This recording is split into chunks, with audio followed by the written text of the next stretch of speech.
Mouse Hunt, welcome to Feedback Friday. What day is it? It is September 20, 2024. That's a lot of 20s right there. It's September 20, 2024. We get to say 20 a whole bunch of times in a row. Hello, good afternoon, good morning, good evening, wherever you happen to be in the world. Hello, Zeitgeist, popping in first here. Maybe setting the scene for some Halloween. Lynn, nice to see you. George, hello to you. Good day to you as well. Nicholas, Darko, sheesh, saying hello from, I gotta be careful pronouncing that one. Hello to you as well, saying hello from Singapore. Well, hello from Canada. Good morning, Lady Nutsy. George, hello to you. Scratching Dude asking if this Feedback Friday is going to be spooky. A little bit. We'll touch base on Halloween. Kind of event season's just around the corner, so thought we could take a little bit of a look at the first, how event season's going to kick off, and at least touch base for a little bit. See what everybody's thinking, what you're in the mood for this event season, see what your goals are. Thaya, good morning, or good evening from Malaysia. Well, hello, and good morning to you from Canada, at least for one more hour of morning here. Eileen, hello, nice to see you. Michelle's waving on in. Zeitgeist popping a ghost in the chat. I like it. Joseph is hyped for Relic Hunter updates. Yeah, a few Relic Hunter updates, or at least ideas to share. We'll kind of touch base a little bit, see what Hunter's impressions are. Help us form some final decisions that way. So we'll discuss a little bit of Halloween and some Relic Hunter as well. YX, hello from Singapore. Edward, you like the intro song there, right? Yeah, it's a good one. It's Impress You. I like it. Hey, KDM Darko. Scrib, nice to see you. Welcome on in. Camel, Kenshin, Potato is excited for maps. Scrib Dev, it's the first in a while you haven't been able to show up to one of these. Well, welcome back, Scrib. Hopefully life's been going well for you. Math, welcome on in. Xanther, almost time for event season. Can you believe it? That might be a good segue into what the first event of event season is.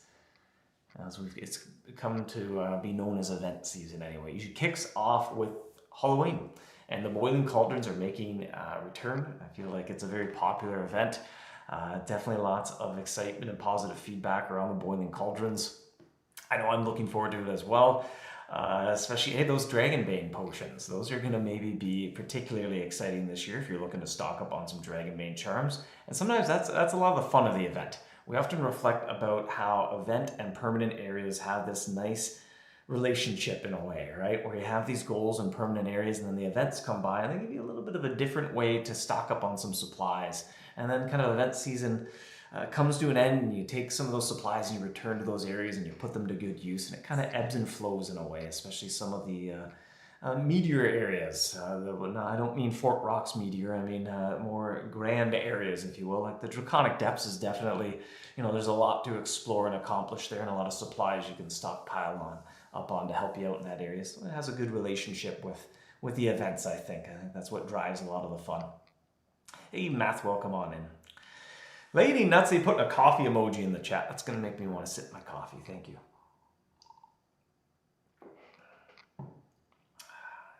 Last week, Jacob was working on a Halloween skin for the Chrome Dragon Slayer cannon. I believe that is correct, George. A few fun skins. The trap skins for last year were just fantastic. I think each and every one made me smile and also just laugh a little bit. They all had a little bit of a humor element to them. I think that's what really makes them something special. I'm as excited for the Spooky Aura. That's always a popular reward. No plans to change anything there. The reward track will be coming back as part of the Halloween event. You can claim some Cursed Skulls to activate a Cursed Aura that way. Or Spooky Aura, sorry. Cursed Skull, Spooky Aura. All right. And Hara, welcome. Hello to you as well. Hank loves the Boiling Cauldrons. It's certainly been a popular event. It turned out really well at the start, kind of tuned it up a little bit as the years went by and tweaked it. I think it's in a pretty good spot. Definitely seems to be the sentiment. There's no hesitations to bring it back this year, because it definitely seemed like something that hunters were looking forward to. Scratching Dude, you love how the Halloween event. I'll learn how to read. I'm getting there. I'm slowly but surely here. A little bit more coffee. You love how the Halloween event turned into the Boiling Cauldron, such a fun and useful event. Darko's looking forward to the ultimate charm potions. Those are a good one, although you can overdo it, right? If you get too many and you don't have the essences to back it up, then it's hard to use those potions. But I always buy some of those each year as well. I've been stockpiling some ultimate charms myself. YX, will there be Halloween potions to convert the Draconic Depths cheeses? No plans this year. I mean, kind of open to seeing what this overall sentiments of players are, but it might be just a little bit too soon to add that particular cheese to the Epic Cheese Potion. That said, the Dragonbane potions, I feel like those are very helpful for the depths as well, but we'll be kind of keeping a little bit of an eye on that. And you kind of make some final, haven't made any final decisions yet, but that's kind of how we've currently got things laid out. Owen, how bad is the guess that the new Ember potions will be part of the Halloween event? To that effect as well, we don't quite want to take away some of the special feeling reward of Draconic Depths maps. And kind of those potions are very tightly tied to coming from the Draconic Depths map, so there's no plans to add that to the Apothecary at the Gloomy Greenwood this year anyway. But again, kind of open to discussion there. We'll kind of see where sentiments lie, but it might be one of those things that's just kind of better off waiting maybe till next year. Just to not take all the reward space out of those maps, because that's part of the fun part of doing the maps. You're finding a treasure chest as well. What treasures am I going to find in the chest? And those potions being such a unique way that you find them in those treasure chests, in some way, we don't want them to become a little less special if there's too many other ways to go about getting them. Darko, you think you can never have too many ultimate charm potions, eh? You can if you don't have enough essences. I'd say, although that's good motivation to hit the Living Garden up, get some more essences, or hey, you do find the occasional one in the Draconic Depths as well. Hey, Fleming, hello to you. Welcome on in. Will there be more Witch Brew skins to collect? Oh boy, what are those doing nowadays? How many of those are trickling around the economy? I think a flood of those skins entered the game many, many years ago where, if I recall correctly, that skin was dropped by the Swamp Thing mouse. That's a mouse, right? I can picture it in my head. It's got kind of like a green and brown sort of fur and on it, I think. And that mouse dropped it, and it was sort of the boss mouse of that year. So you didn't catch it too many times, but to be fair, you don't really need that many trap skins either. And I think that loot drop stayed on the mouse, and it was repurposed where you encountered it rather frequently, and that led to an absolutely colossal amount of those skins entering the economy, and they're tradable as well. So, I don't know. I think there's maybe a few collectors out there trying to amass as many as they possibly can hold, but there's quite a few of them out there, no doubt. Potato Halloween will mostly remain the same, but can we expect the same of other events this season, or is there one that might receive an extra hand? We'll see. We don't want to get too far ahead of ourselves.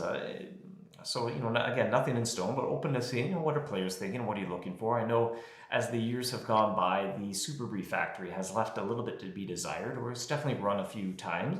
After the years go by, you start to long for something new and fresh, and that's totally understandable as well.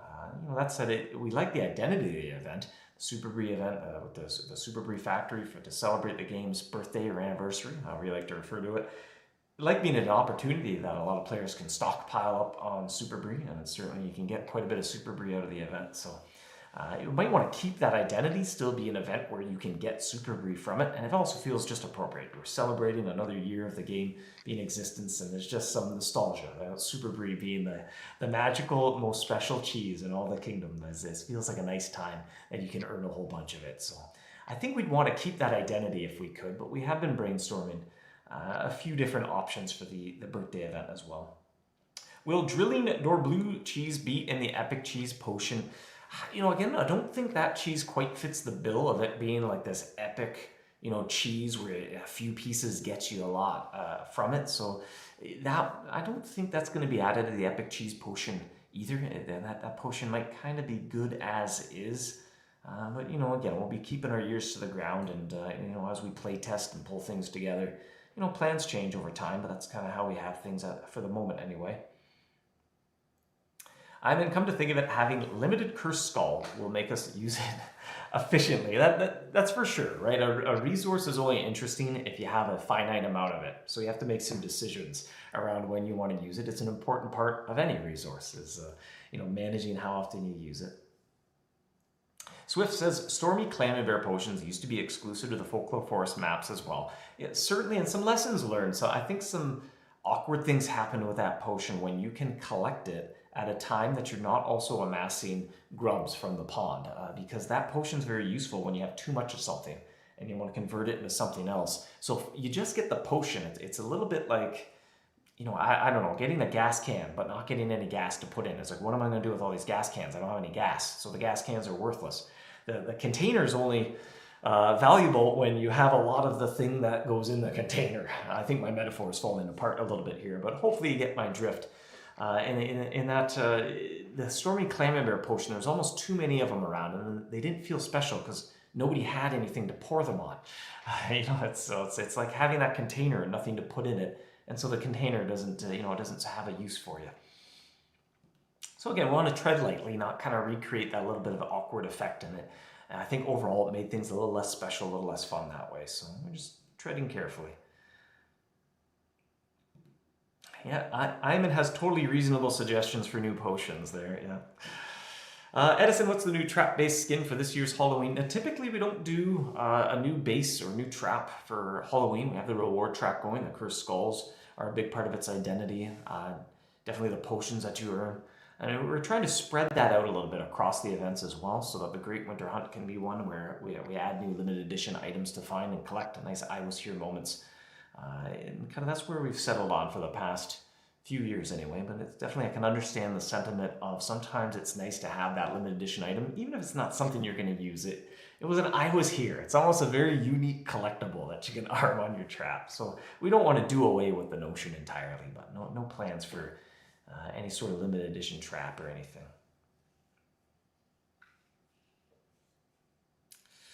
Frank, is there another use for Bottled Cold Fusion? Is it not givable? I don't think you can trade Bottled Cold Fusion, but you can make the Drilling Door Blue Cheese with it, and you can trade the Drilling Door Blue Cheese. I find that difficult to pronounce, but I'm trying my best.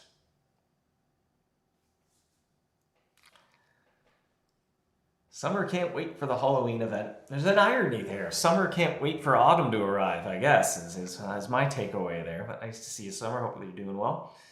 Yeah, Owen's got the right idea. The Bottle of Cold Fusion can be used for Drilling Door Blue now.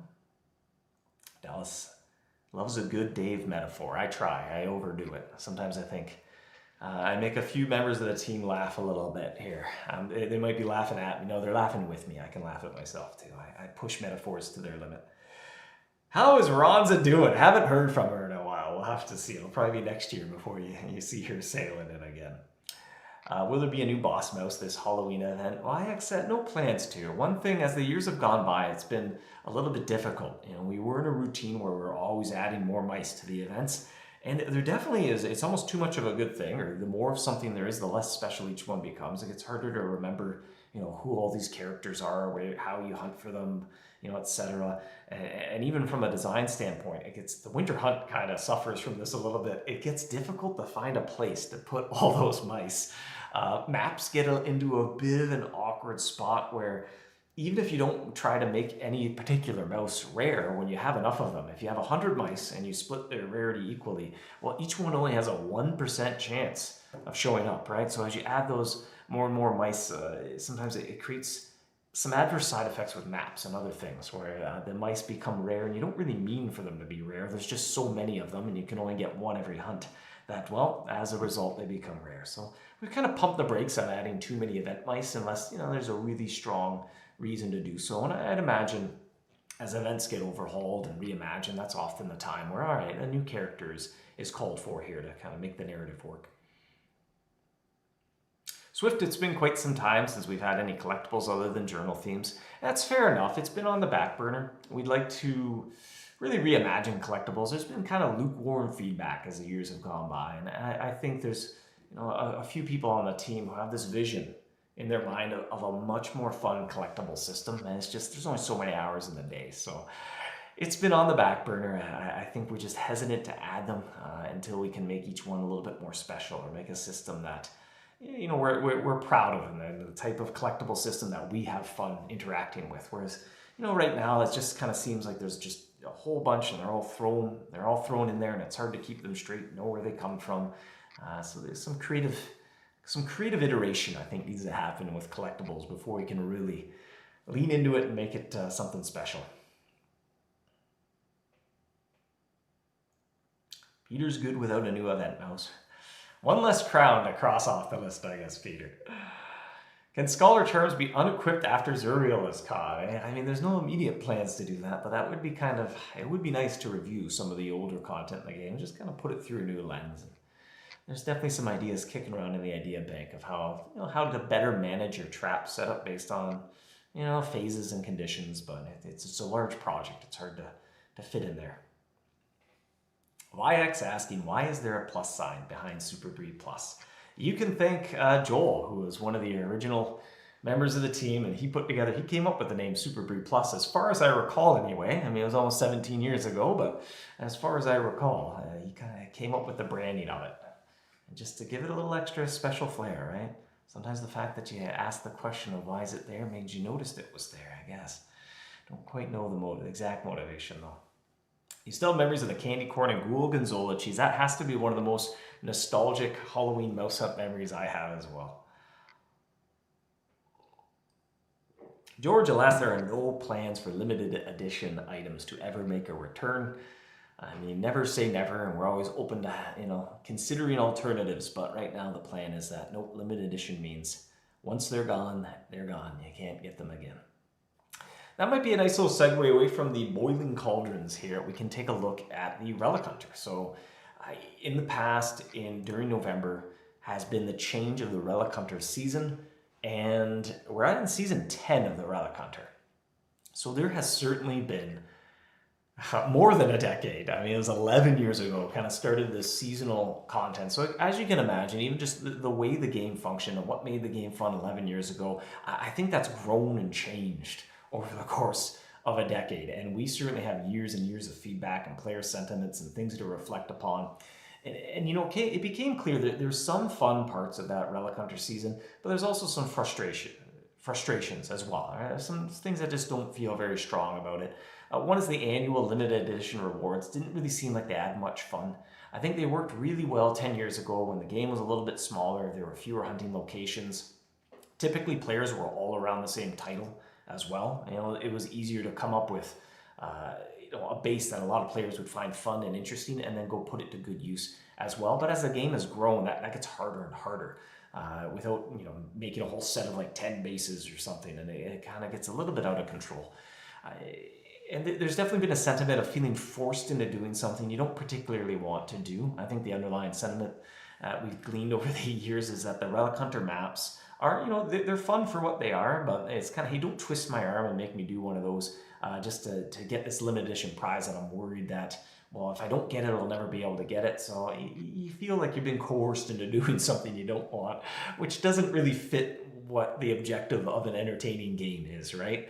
It doesn't have those fun feelings of anticipation and excitement, and kind of, a lot of the feedback we'd read, it felt more like a chore than a fun experience. So that said, though, what were some of the good parts? And that sort of seasonal cycle, I think it did create some fun moments that we were trying to understand or get to the core, sort of, what's the underlying fun here, and what can we reimagine to focus on what's working and don't focus on what isn't working. And when the season changes, there's this fun few weeks, right, where everyone's just really focused on doing maps. It makes it really easy to go and find someone to do a map with because everyone's all doing the same thing at the same time.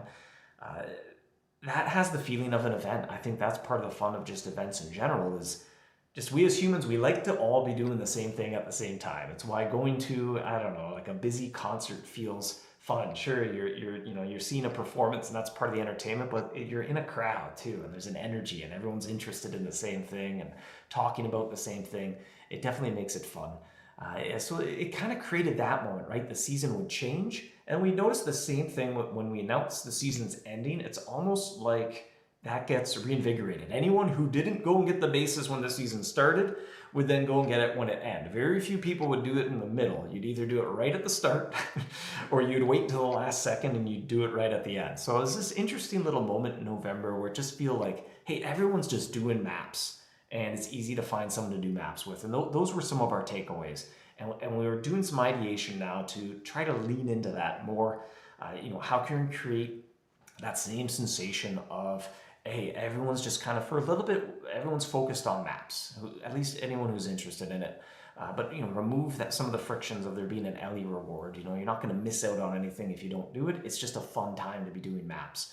And so we've been doing some brainstorming there. How can we recreate that fun social experience as well? Michelle, there you go. I like, you want happy mappy hunters. I like it. If it rhymes, it must be true. So here's some of the ideation that we're looking into. Basically, sunsetting the idea of there being Relic Hunter seasons, doing away with limited edition bases, and we're hoping to bring some of these ideas into fruition for November. So that's an important note. If you haven't got those 2 limited edition bases, I think it's the Smelly Sodium base, right? I'm gonna check here. I'm loading up the map interface. You can check if you go to the, is it Map Scrolls tab? Yes, if you go to the Map Scrolls tab, at least I'm on the browser right now. And then under Seeking the Relic Hunter, you can see Relic Hunter Season 10 is here. It's the Smelly Sodium base and the Curse Breaker base. If you haven't got those 2 yet, you might want to make that one of your short-term goals, as they are limited edition, they will be retired. You won't be able to get them once this final season comes to an end, and we're aiming for November to wrap things up. And we'll probably be announcing the date relatively soon. I think I could probably do it now, but I can't remember what it is, and I won't tempt fate by trying to say a date from memory. But maybe Norm's lurking back there in the chat. I bet you Norm probably has the date handy if he is. Yeah, Swift, fair enough. It is Draconic Depths map season right now. Even with the treasure map releases, we tend to follow up the main release when we add treasure maps, and it creates that same sensation, right? Like everyone's all interested in the maps. It's kind of easy to find something to do that map with as well. So we've been doing some ideating around there. We've got a few ideas that we're going to be exploring, but more info to come a little bit later, maybe into October, because we'll be aiming to launch some of this in November. We can get into some more details there. Summer's planning on stocking up more Epic Cheese and promotion potions this year. Epic Cheese is probably the most useful so far. That is a useful potion. Frank, you missed doing tournaments. That created the same kind of fun. We'd like to see better rewards, even area tournament specific rewards. It's been a difficult design space for us to get that right. It is something we'd like to get done, but there's no immediate plans to prioritize it. There you go. Norm's got Relic Hunter Season 10. Will end on November 13. Did you even get the daylight? Are we in standard or daylight savings time? I think Norm even got the hour adjusted correct when we fall back, right? In autumn, fall you fall back, spring ahead fall back. I think that's how you remember it. But yes, November 13th. So basically, if you don't want to leave things to the last minute, before November, you want to go and get those bases. Maybe just give yourself a little bit of buffer space. Pretend that it ends. October's the last month to get those. Don't wait till the last minute. YX asking, can we have more solo maps in future releases? We've been experimenting a little bit with the solo maps. I think it's been a little bit of mixed feedback, but we'll see. I think it's a fun thing to add to the mix every now and then, but we're still parsing some feedback. One interesting sentiment that I've seen arise as solo maps get added is, I think there's a certain logic to this. I mean, things make sense, but I can get where hunters are coming from. Wanting to be on a solo map and another map at the same time. And I think because once you start a solo map, you're on your own until you finish it. So there's a certain amount of friction, or for lack of a better term, a little bit of anxiety around if I don't really want to finish it, but if I don't finish it, I can't do another map, and you feel a little stuck. So, there's some rough edges to actually allowing you to be on multiple maps at the same time. There's kind of a little bit of oddness there as well. So I don't know, we're still thinking it over and trying to find the right solution, as well as, the map system's got a lot of moving parts to it as well. So sometimes we tread lightly, and when we change things, we don't want to make it worse or break anything at the same time. Fleming says, thank you, Norm, for saying that, because it might cause chaos if I don't trust myself to recite dates from memory. I get dates wrong even when I'm staring at it, reading it. Ron, speaking of maps, has there been any consideration to making the M1K solo map a side map? Well, there you go. I think I must have got ahead of ourselves a little bit. Great minds think alike. Like I said, we've noticed that sentiment and been trying to analyze, as always, when we kind of see some suggestions like that, we always try to understand, where is the motivation for that suggestion coming from? Often, like so much, the most important question you can ask is, well, why? Do you want to be able to do a solo map and another map at the same time? And because there could be a better solution than just allowing you to do 2 maps at the same time, or what side effects might arise? Well, now I feel like I should always be doing a solo map and a group map. Otherwise, you know, I'm missing an opportunity to be progressing 2 maps at the same time? Does that start to be a little overwhelming? It's fun for a little bit, but eventually it's like, well, now I got a lot. I got, you know, I keep juggling a lot of balls in the air here, and I feel like I'm going to drop one because I'm doing so many maps at the same time. So anyway, it's something we've been kind of kicking around. No immediate plans, but something that's been on our radar for a little bit. Eileen, Mappy always makes me happy. I like it. Schoolwork likes that the function of solo maps force you to make a meaningful decision, for sure. And that's an important part, right? Limitations are what breed creativity, right? So if there's no limitations into a system, often it ends up being a lot less fun because there's no limitations. Create a little bit of adversity, and overcoming that adversity is often what creates a feeling of accomplishment. So if there's no barriers between you and success, then you don't feel very fulfilled when you achieve that success because you didn't have to overcome anything to get there. So there's definitely got to tread lightly. You don't want to remove all the challenge from something, otherwise you kind of remove the fun. Or, you know, I heard it phrased very well. It stuck with me. It was years ago. I think I heard somebody phrase it. You can't feel the thrill of victory without the threat of defeat. And that stuck with me. And I was like, yeah, that makes a lot of sense. If something isn't challenging, even when you win, you don't really feel like you won anything. But anyway, all that said, some of it's just quality of life as well. So not to blow anything out of proportion, but we've been thinking on it. All right, I'm definitely rambling away here. I'll shift gears a little bit. We'll take a look at Relic Hunter maps, and I've got the Draconic Depths background up for some reason. We'll get rid of the Draconic Depths, I guess. Although the Relic Hunter, you know, so Relic Hunter maps as well, we're looking at making a few adjustments to those with the seasonal rewards being retired and sunset, no longer following the pattern, you know, season 10, making that the final Relic Hunter season. Well, what does that mean for the future of Relic Hunter maps? We wanted to try to give them their own place in the game, their own sort of identity, and you know, they're already a place where you can find Slayer scrolls. When you open up a Relic Hunter treasure chest, they all have a chance of containing a Slayer scroll. And really, that's kind of one of the only permanent ways outside of an event or some other time-limited, you know, opportunity to be able to acquire Slayer scrolls. So why don't we lean into that a little bit? We also have gilded coins. They've needed a new use for quite some time. So we thought, well, what if we take gilded coins and we put the gilded coins into the Relic Hunter treasure chests, and then you can buy Slayer scrolls for an amount of gilded coins. So every time that you do a Relic Hunter map and you open up the treasure chest, there's a chance you can find the Slayer scroll. And you also get some gilded coins. So if you don't find a Slayer scroll, well, eventually you'll be able to buy one with the gilded coins. As well as there's always been a little bit of friction around the Relic Hunter mouse stealing your relics. That was the narrative. So just kind of tweaking up the description of that mouse and some of its backstory while still, Norm rewrote the mouse description, did a great job of kind of paying homage to the past history of the mouse, acknowledging that there was once a time that it stole relics and now it drops them. Did a great job rewriting, updating the description of that mouse. So the Relic Hunter mouse will just drop a relic now rather than taking one out of your inventory. That removes some of the friction around, you wish it wasn't stealing your relics because you want to use them to buy area maps, right? And then the Relic Hunter scroll case is functioning like any other map in the game. You can visit a cartographer to purchase them. So they'll be in the King's Arms. So this is kind of the direction we're going in with the Relic Hunter. Anyway, we're kind of doing a little bit of testing. We've been play testing this as of late.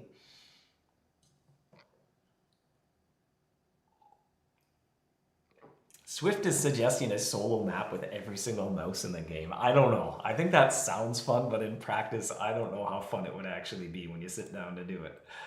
It might be fun to do once. It might be one of those. Sometimes there's things like that. It's fun the first time. The fifth time is not so fun anymore. And there's already feedback in the game. When you go to your profile, right, you get like that, you can see, have you captured all the mice in the game? I think there's already a nice spot to highlight that accomplishment, that maybe a map doesn't need to celebrate that. Wyatt's asking any plans to continue the plank run pages. Oh, there's a whole wonderful proposal actually chilling out, and sometimes I wish we could just clone all of ourselves into multiple versions, or somehow get it all done a little bit quicker. But no, there is a wonderful proposal that I think quite a few people on the team would be excited to make a reality. It's just trying to fit that in is the main challenge.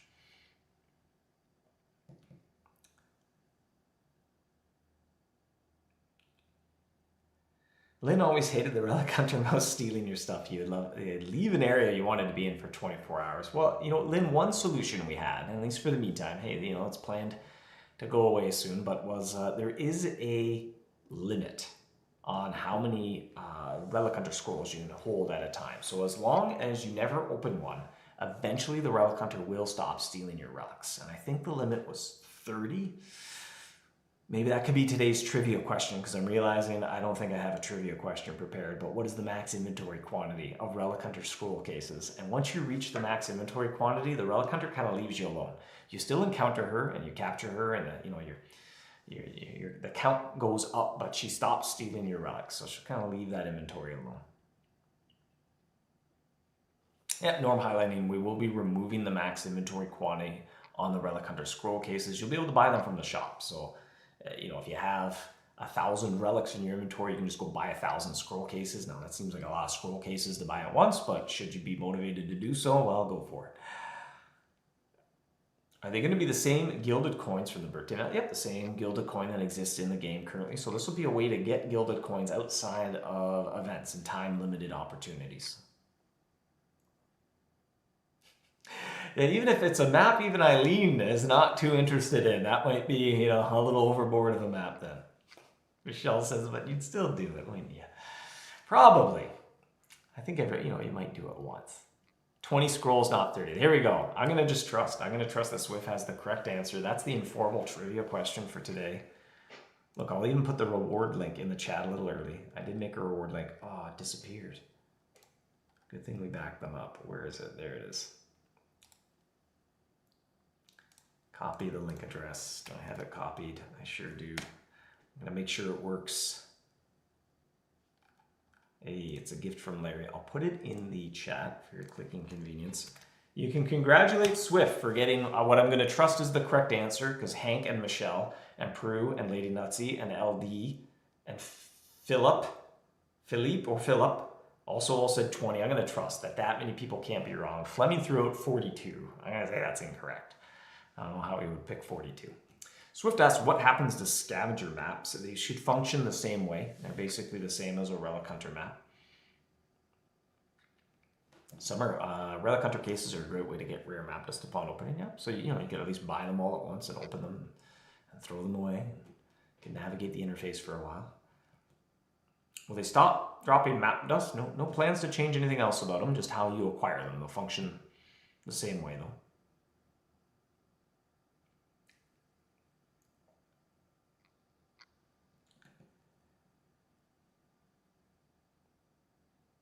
Wyx got the Dragonbane charms. Peru, we don't really have any functionality to not know what the mice are on it till you catch it to get the clue. Yeah, I don't know about that. If I follow you, a map where there's just 50 question marks and you just have to randomly go around till they fill in, I worry there's no agency there, right? You don't know what to do, so I don't know if that would be fun. I think that would be incredibly frustrating. Is it a concern about all the gilded coins hunters already have? No, you can go for it. We even kind of queried to see how many coins players have, and that's fine, right?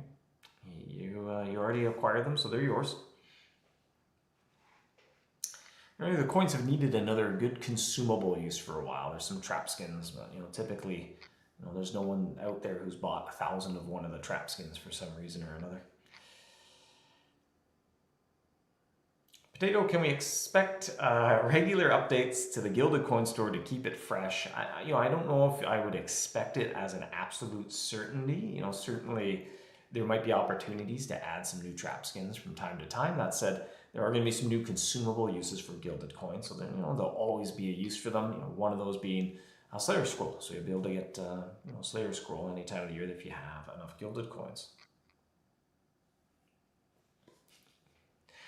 Scratching dudes making some joke suggestions as well.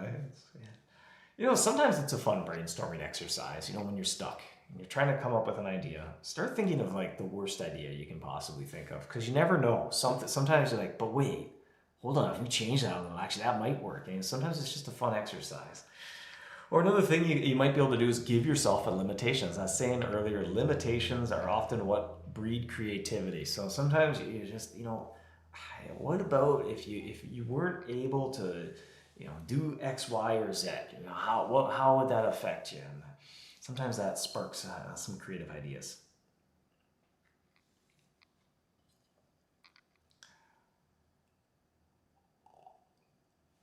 Xanth, asking for a difficulty above Elite. I mean, Elite's kind of already aimed at, we don't have any areas above Viceroy, and Elite's already kind of aimed at that. So I don't really think there's anywhere near enough areas to quite go that far.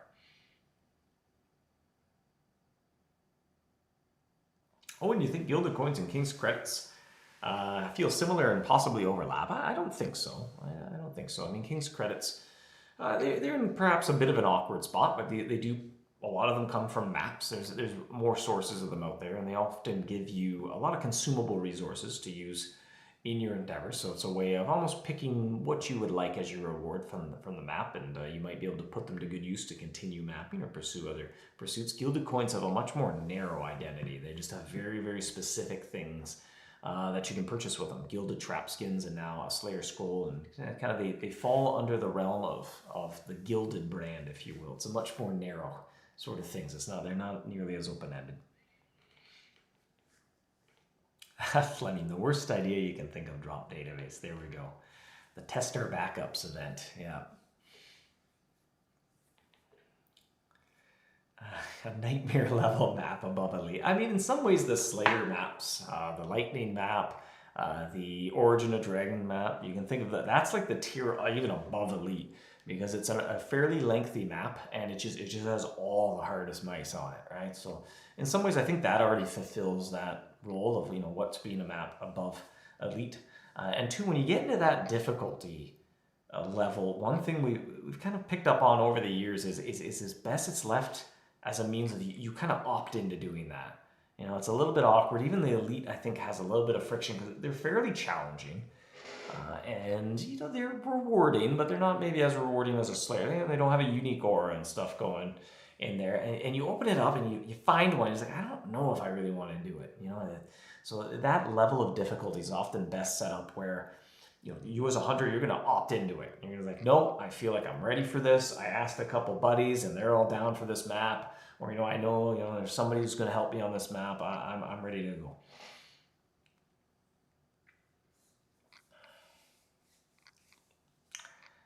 Gary, I don't think we would consider putting Slayer Scrolls on the marketplace. No, that doesn't quite feel like a good marketplace item. I mean, that said, I know certainly you can find your way onto a map by maybe exchanging something with another hunter who happens to have one. But, that's kind of an agreement between you and that hunter. I don't think it needs to go through the marketplace. Elite is capped at Archduke, I believe, and above, right? So in terms of who can be doing or find the Elite map. But yeah, fair enough, I guess. You can only get Archduke and below mice when you open up an Elite, because if you're an Archduke, you can acquire the Elite map. So if there's Viceroy mice on it, you wouldn't be able to finish a map that you found. So we'll see. I don't think we're really there yet. We would need a lot more mice.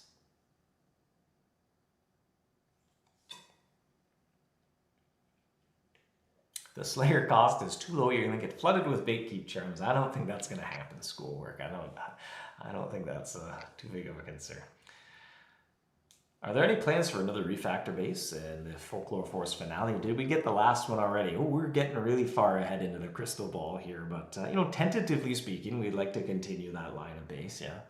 But, we'll see. That's a very long way out. There is absolutely nothing written in ink.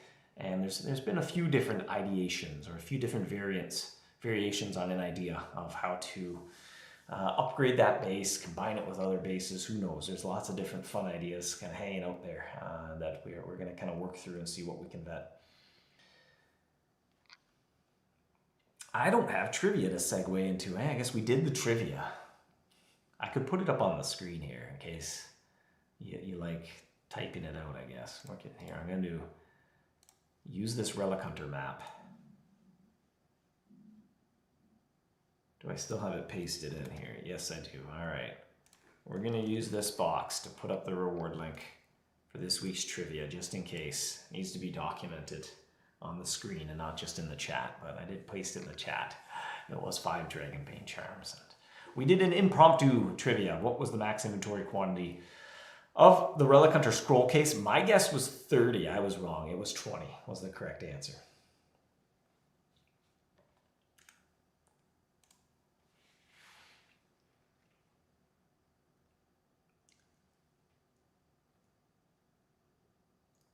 New additions to the loot pool like the Dragonite and the elemental Emmental cheese makes it much harder to keep, to decide whether to burn or keep. That's definitely part of the fun of the area. I think some of the most fun of the Draconic Depths was, you know, trying to decide whether you keep or you burn, you keep going. You know, maybe you're planning on burning your cart, and every time you keep sounding that horn, it's like, well, you know, you're kind of playing with fire, which is, seems like an appropriate term for that. In that, well, if I get something good to drop here, then I'm kind of in an awkward point here. And that was kind of the intention of adding some of those valuable loot drops to the mice in the area. Originally, those weren't there. And as we were playtesting the depths, we found ourselves going down the wrong path. We would do these really long, monotonous runs and burn or keep reinforcing till we're out of embers, burn everything in the cart, and we'd have more embers than we started with. And it kind of felt like that was the right decision to be making. But in the grand scheme of things, you're kind of going a lot slower when you do that. So we were trying, you know, we played around with, well, what if we had a limit? You can only reinforce so many times. But all that did was give us a goal. It's like, well, that's how many times I'm going to reinforce that. It felt like you were telling what the optimal kind of number of reinforcements to do were. And it was a lot more fun. We added some of those valuable drops to the mice because it was a lot more subjective and open-ended, and you never know when it was going to happen. And you're forced to make different decisions based on, you know, the cards you've been dealt to you. So it was definitely intentional. Now, what we didn't quite anticipate was a lot of the items that we were picking out there. We thought, well, those are some pretty, you know, nice items to see in your replica cart there, and just, you know, burn it all. I don't care. I'm burning the tooth. And I think some of that sentiment might fade a little bit as time goes by, right? As you kind of get the economy built up and you have a decent enough stash of embers, you know, it's one of those areas where you gain momentum. The longer you stay there, the more momentum you gain. It makes me think of the Winter Hunt in a way. When you start out the Winter Hunt, it's always hard to get your golems leveled up, but kind of as you get going, you just start cycling it a little bit faster and you kind of find your stride there. And the depths is in the same way. So I think some of that will fade away as you get a good economy built up of embers. You might be a little bit more apt to keep your cart, but definitely even I'm in that situation where I have to decide now. I'm setting up an elemental run. I've got my ice and I've got my poison and I'm building up my fire. And you know, it was tempting to just do a long run and burn all my grubs into embers so I'd have enough embers to make my Emmental cheese. And instead I have to resist the urge. I don't think I want to do that. And I want to claim my cart because then I collect grubs twice as quick. And then I'm going to go in and I'm going to use some of my elemental cheese to go loot some opals and some other, you know, spore charms, whatever else I get in the elemental cavern, burn that into some embers, and then do another, immediately go right back in, do another elemental run, because now I have more embers and I can make my more cheese. So, you know, it's actually food for thought that you don't need to try and craft all your elemental all at once. If you've got the grubs but not the embers, you can make some of your elemental, go do a run, burn your opals, and hey, now you just got embers. And that's one of the fastest ways to get embers. And it allows you to make more Emmental cheese quicker that way as well. So that's kind of the decision I'm making here, speaking of burning and keeping. There you go. Narwhals burned an eye curry and a tooth separately. I think I've burned an eye curry at the beginning. I think I had an eye essence as well. So if you wonder how the Great Winter Hunt will affect the Draconic Depths, we have been putting, speaking of event season, have been certain work on the Winter Hunt as well. That's been just feeling good to get ahead on things a little bit.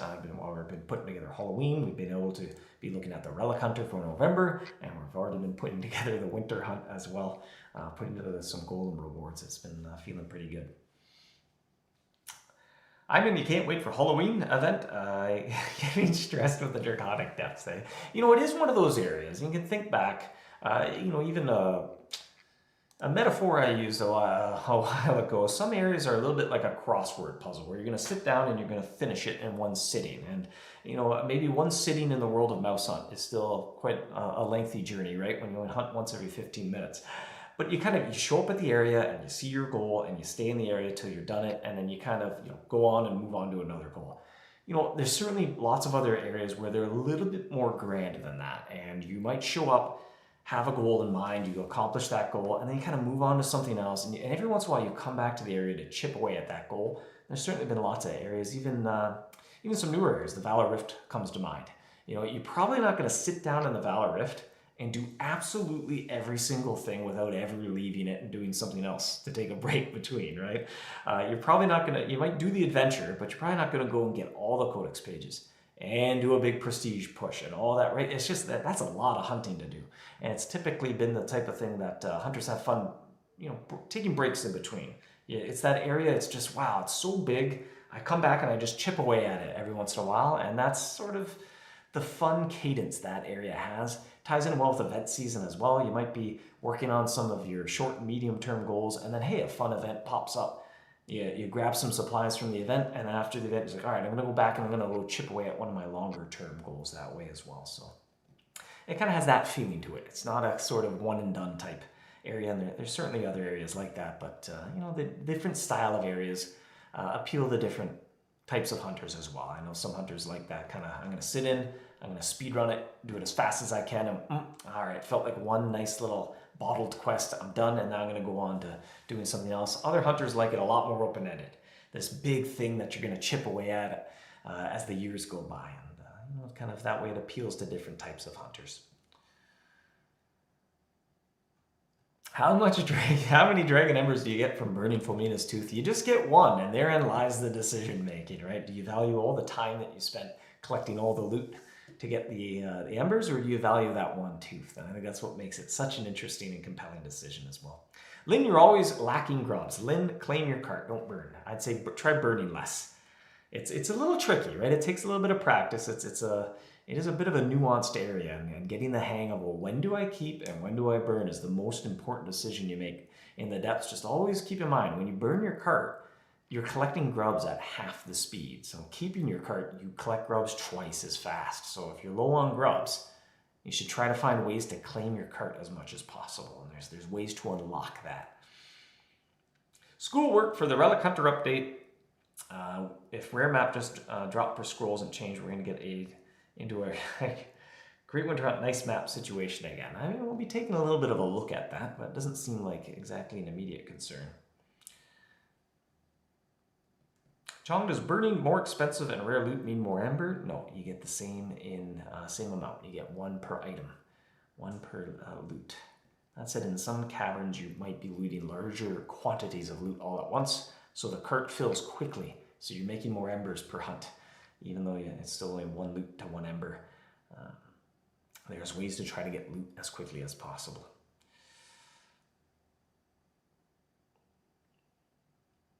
Sri, what's my recommended length of an elemental run? It really depends. And sometimes those are the most fun and compelling decisions when there's no clear-cut one right or wrong answer. It really depends on your current state of your resources, right? You have to adapt your strategy based on what's laid out in front of you. It almost feels like some card games, whether you're playing, poker, right? You may have a strategy going into it, and then you're dealt your hand, right? And you look down at your cards like, well, I have to make my strategy based on the hand I was dealt. And that's often what makes things feel very dynamic over time as well, because you have to mix up your strategy and keep playing a little bit differently as time goes by.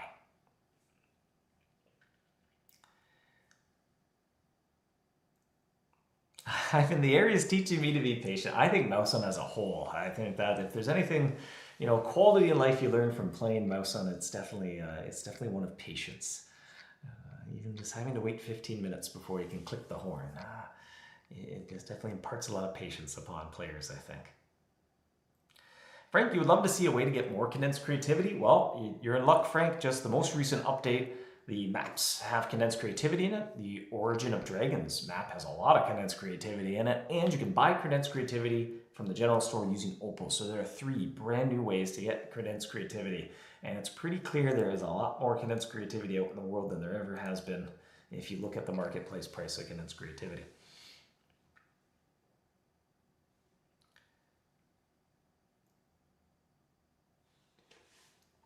Lynn's always like, I think I'm caught up on the chat, maybe. Why is there a convertible opening cap of 200 Swift? Yeah, I wish that wasn't the case, and it was just a little bit of a good enough for now. solution. That said, there is an expression. There's nothing more permanent than a temporary fix, isn't there? But we just have, there's some technical issues that we're looking into. We have some long-term plans to alleviate that problem entirely. But it's one of those things that is a little bit more complicated than it would seem on the surface. As so often in the case of when something doesn't work correctly, and it's been that way for a while. Odds are it's not a quick and easy fix. Otherwise, somebody would have taken care of it. So, it's on our radar. It's on our radar, but it's just a necessary inconvenience, at least for the time being. But I hear you. I wish it wasn't there either. I go open up a lot of something, and I wish I could open up more at once. Well, hunters, what time is it? 53 minutes just ticked on by. It's closing in on noon. I need to take a bit of a lunch break. Now, actually, I'm working on the Great Winter Hunt this afternoon. I'm getting, I'm getting in the winter spirit here. I don't even think summer has come to an end. I think summer is the last day of summer in October. Is it October 20th, something like that? Or maybe it's September. Anyway, it's a bright and sunny day here. It sure doesn't feel like winter, but it'll be feeling like winter while I'm putting together the winter hunt. Jedi, are there any plans of adding an official team or sniper system, anything like that, to mapping? It's something we would like to look into, but there are no immediate plans. No, there's just maybe a few little barriers to being able to pull that off in a good way that make it a difficult thing to get working on. Will there be any revamps to older bases like the Magma? George, maybe you could illuminate, why you're looking for an old base to be overhauled there. That's always, sometimes it's good. Whenever we see a suggestion, what's the underlying motivation? That's usually the first thing we ask, because then it allows us to kind of look at it through a few different lenses. But alas, no, there's no plans to update the Magma base. YX is wondering about the drop rate for the mythical dragon heart. Maybe one day that'd be fun. If we ever do a data stream, that's always sometimes the fun things to incorporate into one of those. But if we ever get there. Narwhal, any plans to fix an issue with friend hunts? Now that you have too many friends in the area, the hunts can get a bit sporadic. You do remember you hunt with friends in the same region now. That was a change we made a little while ago, and I think sometimes gets forgotten about. But you don't need to be in the same area. You just have to be in the same region now. We expanded that a little bit. But there is a limit on how many friends you can bring on a hunt with you. So there's no plans to change that, at least no immediate plans. Certainly, if you have dozens of friends all in the same region with you, then different ones might take you on hunts. Your horns get out of sync a little bit, but it kind of is what it is. You need to come back and check on your own campsite often enough to make sure you're still up and running and things are going the way that you want them to go. Schoolwork asking, any new potions for Halloween? No plans. I know as the years go by, every once in a while we kick around a few new ideas, but at the same time, sometimes less is more, and we don't want to force new for the sake of new. We've had a few ideas for potions, and we kind of put it through a little trial by fire. It's like, well, do we really need this potion? Is this something that hunters are going to want to pick up from the gloomy greenwood and actually use? And more often than not, I was like, nah, I don't think that would be too popular of a pick. So. Any plans to give Rift traps and a power bonus with Rift spooky charms? These should be part of the Rift Walker set. Now you've got me wondering here. I might jot that down. I might be forgetting about something, but if it's a Rift charm, it should work with the set.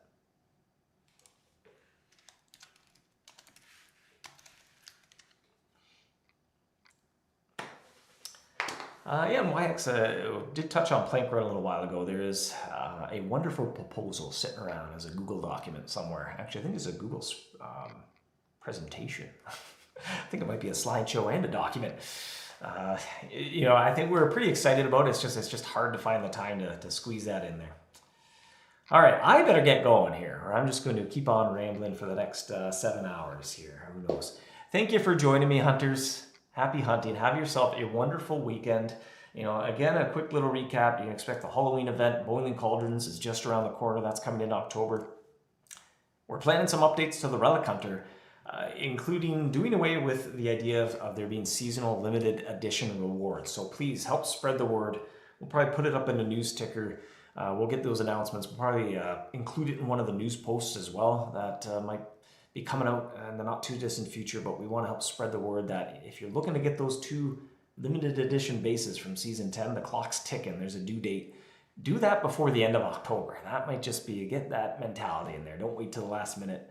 Go off and try to get that done sooner than later, because they will be going away in the not too distant future. But again, thanks for joining me, hunters. Happy hunting. It'll most likely be Jacob joining you next time. I'll see you. I'll see you around. Take it easy.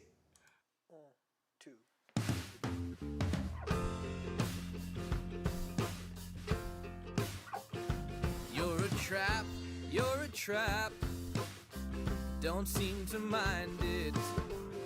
You attract me. I'm a mouse, you're a cat. I don't seem to mind it. Soft and furry. Oh, and just when I think I'm safe, snap. Turns out I'm never safe, snap. Just when you think you're safe, snap.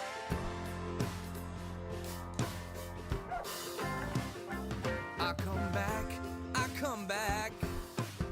You don't seem to mind it, but I'm a fool. Broke my back. You don't seem to mind it, 'cause you're so cool. And just when I think I'm safe, snap. Turns out I'm never safe, snap. Ooh. And just when you think you're safe, snap. Turns out